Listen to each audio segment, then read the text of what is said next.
At Abuja International Airport, a heavy silence hung inside the maintenance hangar. Engineers surrounded a grounded private jet, their eyes tired, their hands stained with grease. They had tried everything, and nothing worked. The billionaire owner, Michael Adeyemi, checked his watch for the 10th time, his patience wearing thin. Then, from the doorway, a fragile voice cut through the air. "If you permit, I will fix it." Heads turned. Standing there was a young woman in torn clothes, her hair tangled by dust and heat. Her hands bore the marks of someone who had worked with metal, though no one here knew her. The engineers exchanged mocking smiles. A guard muttered under his breath, "How could a beggar girl even dare to speak?" But Amara's eyes never left the jet engine. They held no fear, only a steady flame. "You must be joking. We've been at this for hours. Who let her in?" The guard stepped forward, ready to drag her away. But before they touched her, Michael raised his hand. "Stop. In business, I've learned never to dismiss the unexpected. Let her speak." A ripple of surprise moved across the hangar. For the first time in hours, hope stirred, though no one dared to admit it. "And now I ask you, what would you do if you stood there, watching a homeless girl claim she could solve what experts could not? Would you trust her?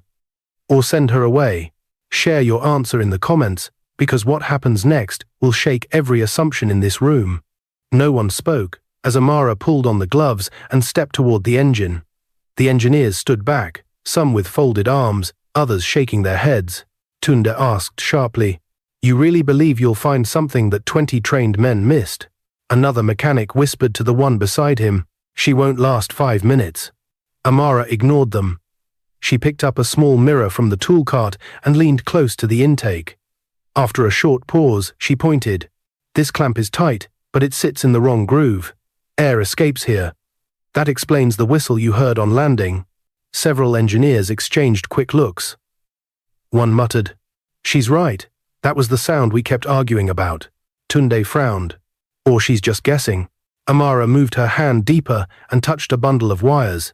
She stopped at one strand and held it forward. "The insulation here is cracked. It rubs against the frame. When the engine heats, it sends false readings. That is why the turbine feels rough." Her words fell into the silence. A younger mechanic whispered, "That matches the data exactly." Amara's tone grew firmer. "One fault hides the other. Fix the clamp alone, and the wire will still confuse the system. Fix the wire alone, and the sound remains. That is why you could not solve it." Then she crouched and examined the lower section. A bolt caught her attention. It looked new, and it was forced into the wrong place. She tapped it lightly. "This piece does not belong. If you had tested with this inside, the unit might have broken apart." Whispers spread quickly. "That isn't standard issue," one mechanic said. "Who put it there?" another asked under his breath. Tunde barked, "Enough talk." But his voice had lost its strength. Amara stood and faced Michael. "Sir, I can correct it. But I need to do it in my own way." Michael nodded once. "Then do it." The guards stepped aside. The engineers watched closely. For the first time, they no longer looked united in dismissal. Some still doubted, but others began to wonder if she might be right. The repaired engine was rolled into the open space. Mechanics connected the cables, placed cones, and prepared the starter cart. Every step was checked twice. Nobody wanted to be blamed if something went wrong. Amara stood a few steps away, gloves still on, watching closely. For her, this was the true test. For Michael, it was the choice whether to trust her judgment against every standard procedure. "Clear the area," Tunde ordered. The team stepped back. Michael moved to the control cart. "Begin." The starter engaged. The turbine spun, the sound rising. Numbers climbed on the panel. For a short moment, everything looked steady. Then the alarm screamed. A red light flashed across the panel. "Fire! Stop it now!" one engineer shouted. "If we keep running, the whole core could be damaged," another warned. "This could destroy the unit," a third cried out. Amara raised her hand. "Do not stop. The warning is false. The system is clearing old data. If you shut it down, the errors remain." Tunde shook his head. "You're risking millions. A fire signal cannot be ignored." Amara spoke firmly, pointing to the screen. If this were real fire, the temperature line would climb. It stays flat. That proves it is not combustion. Give it a moment. Michael's eyes moved from the panel to Amara. Her certainty was stronger than the noise of the alarm. Keep it running, he ordered. The red light kept flashing. The staff exchanged anxious looks. Each second felt heavier than the last. Then the warning blinked once, blinked again, and turned off. The alarm stopped. The turbine sound leveled into a strong, steady rhythm. The panel showed green.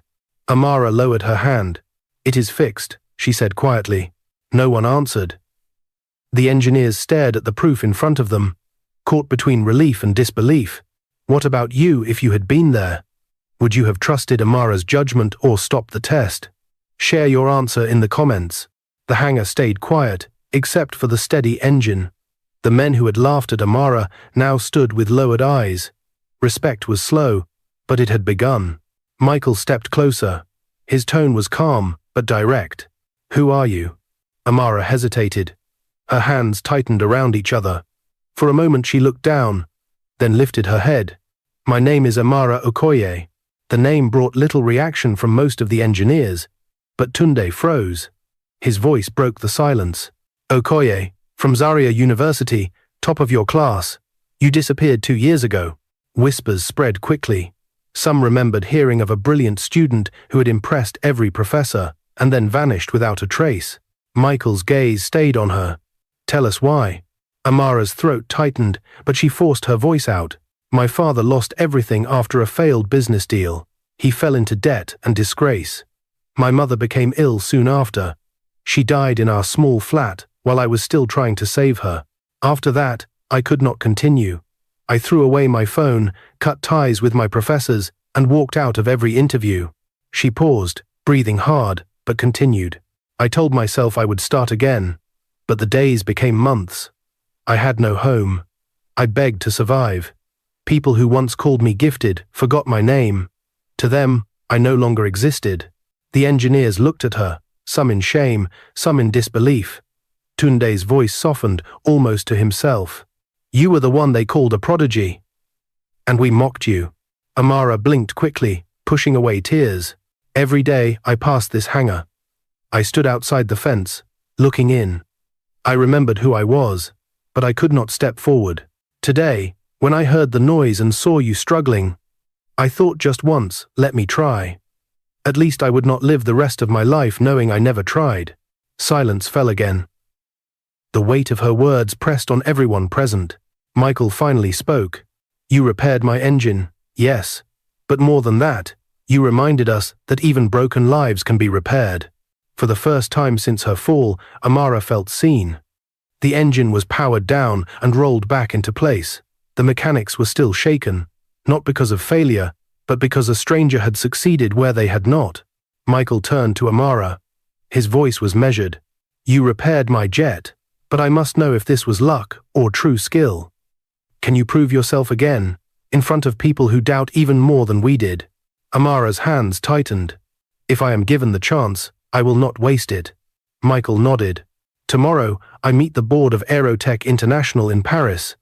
They oversee the largest maintenance network in the world. 2 years ago, they had your name among their top recruits. They will see you now. The engineers gasped. Some were impressed. Others muttered that a homeless girl did not belong in such a place. Amara lowered her eyes. Sir, I have nothing. No clothes for a boardroom. No documents to prove who I am. Michael looked at her steadily. You have knowledge, you have courage. The rest I will provide. He reached into his briefcase and pulled out a small velvet pouch. Inside lay a simple bracelet with the initials of his late wife. He placed it on the table. My wife believed in lifting those who had fallen. She wore this every day. I give it to you now, not as decoration, but as a promise. You are not meant to remain in the streets. Amara's lips trembled. She touched the bracelet, but did not put it on. I don't know if I deserve this. Michael replied, You deserve the chance to prove yourself. Nothing more, nothing less. The rest is yours to earn. He placed his hand lightly on her shoulder. Pack nothing. Tomorrow you fly with me. The room went still. The engineers who had doubted her now watched in silence. Some remained skeptical, but none could deny that Michael Adeyemi had made his choice. Amara allowed herself a small, unsteady smile. For the first time in years, she was not being pushed aside. She was being invited forward. The next morning, Amara traveled with Michael to Paris. She sat quietly during the flight, her thoughts heavy with what awaited her. Tomorrow would not be about repairing a single engine. Tomorrow, her name would be tested against the best. At the headquarters of Aerotech International, the boardroom was filled with executives. Their faces were serious, their voices low as they discussed contracts and figures. At the far end of the table sat Mr. Laurent, the chairman, known for being strict. Michael introduced her. "This is Amara Okoye, the one who repaired my Challenger when others could not." Several board members raised their brows. A woman in red said flatly, "She looks untested. Words are not proof." Mr. Laurent nodded. "Then we will test her." He gestured to the console. "Miss Okoye, please take your place. You will not face this test alone. Monsieur Keller will compete with you." From the side of the room, a tall man in a crisp suit stepped forward. He was well known in European aviation circles, celebrated for solving complex failures. The staff whispered his name. The screen lit up with a failure scenario. Data streams filled the display, warning lights blinking. Keller typed quickly. "This is turbine imbalance," he declared. "It requires blade inspection." The board nodded, waiting to see if Amara would confirm. She scanned the figures, then shook her head. "Number. The vibration pattern does not match physical stress. It is a sensor showing false highs. The sensor is either loose or wrongly calibrated." She typed a series of commands. The system adjusted. The warning disappeared. Keller frowned. She guessed. Amara replied calmly, "I did not guess." The temperature values stayed consistent. A real turbine imbalance would affect them. This did not. The silver-haired woman at the table leaned forward. "She is correct." But Amara did not step away. She pointed to another section of the code. "There is also an error in this program. Look at the loop here. It repeats one value twice. That is why the data looked unstable, even after recalibration." One of the technicians rushed to check. His face tightened. "She's right. The error is in the simulation itself." Murmurs spread through the board. Mr. Laurent tapped his pen against the table. "Few candidates noticed that. You did." Keller's face paled. His confident posture shrank. Michael spoke firmly. "This is why I trust her." The silver-haired woman addressed Amara directly. "If we gave you responsibility for our largest branch in Africa, what would you do?" Amara breathed deeply. "I would turn it into a model branch. Not for pride, but to prove that no tragedy can bury true potential." The room went silent.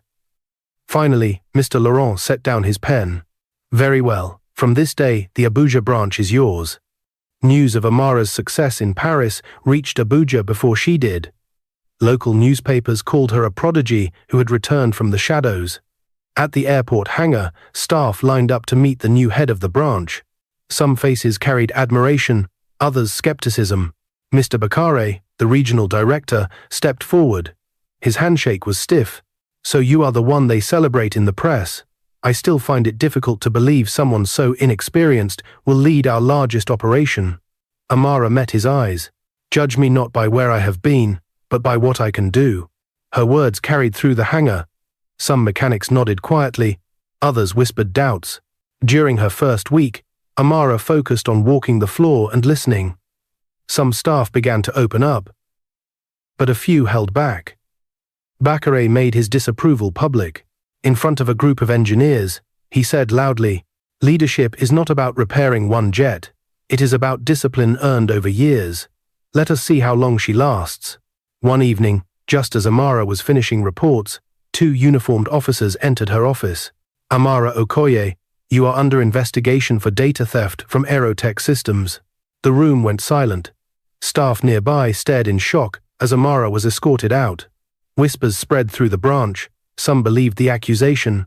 Others sensed something was wrong. Amara was questioned at the station. She explained she had never taken data, never even owned a working device since leaving school. But the officers showed printed files, said to be traced to her name. Hours later, Michael walked in with his lawyer. His tone was sharp. "These claims are false. The so-called evidence is fabricated. The lawyer handed over Aerotech's official letter confirming Amara's clean record. After reviewing the documents, the officers released her. Back at the hangar, Amara faced her team. Some looked ashamed, realizing they had doubted her too quickly. Michael addressed them firmly. "You all saw what she did in Paris. Remember this, envy is louder than applause. Do not let lies blind you." Amara stood beside him, still shaken but steady in her voice. "I cannot control rumors. I can only prove myself through work. That is what I will continue to do." Barely a week after Amara returned from Paris, a crisis arrived. A Gulfstream jet belonging to a Middle Eastern royal family was towed into the Abuja hangar.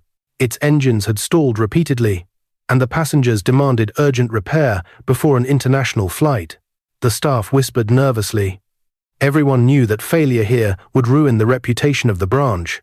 Mr. Bakare crossed his arms and said loudly, "Here is your chance, Miss Okoye. Let us see if the miracle girl can handle more than one lucky repair."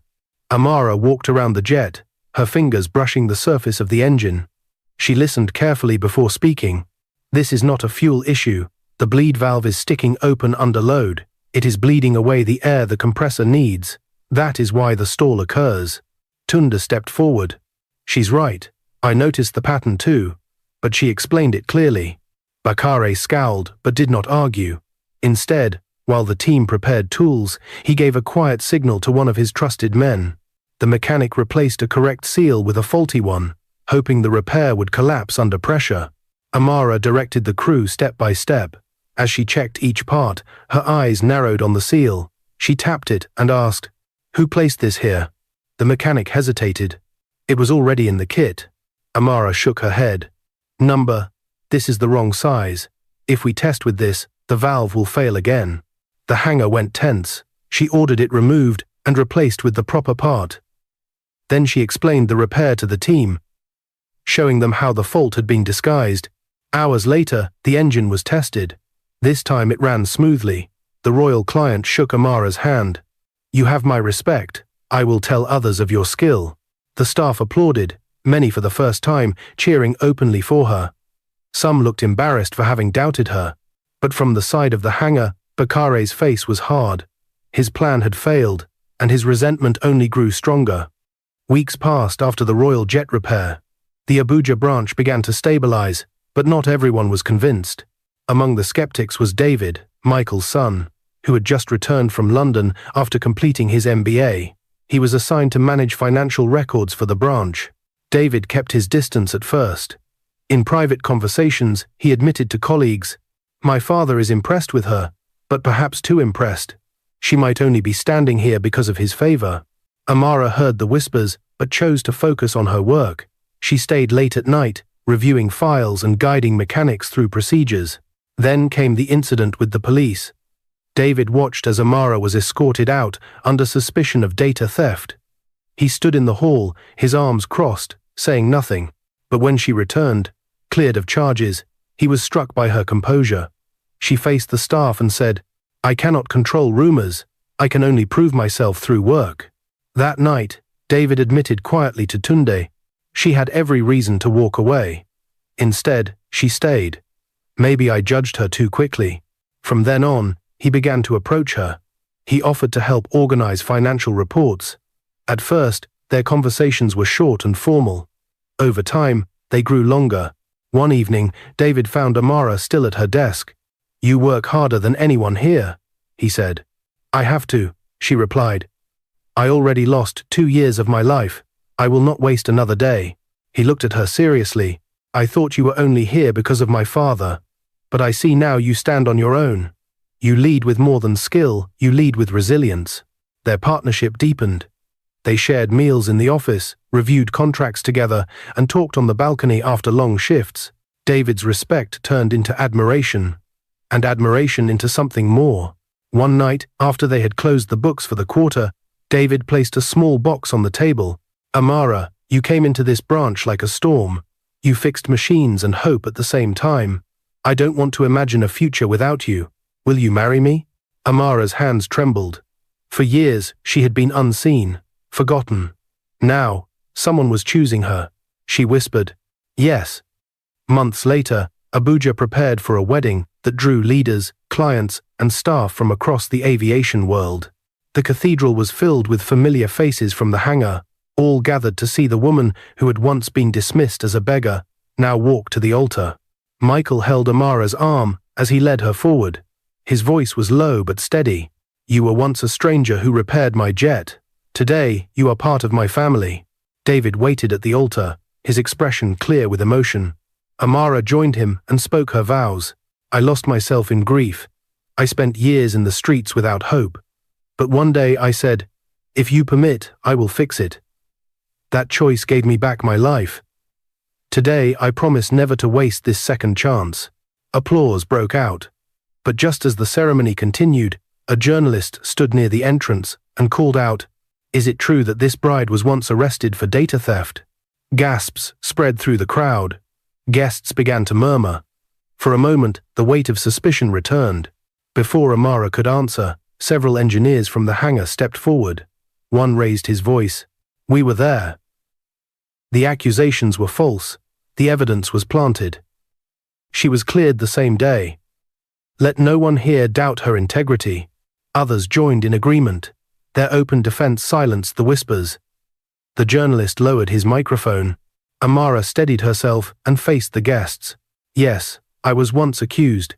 Yes, I was taken away in handcuffs. But truth always rises. What matters is not the fall, but the choice to rise again. I will use my story to remind others that no one is beyond a second chance." The ceremony continued.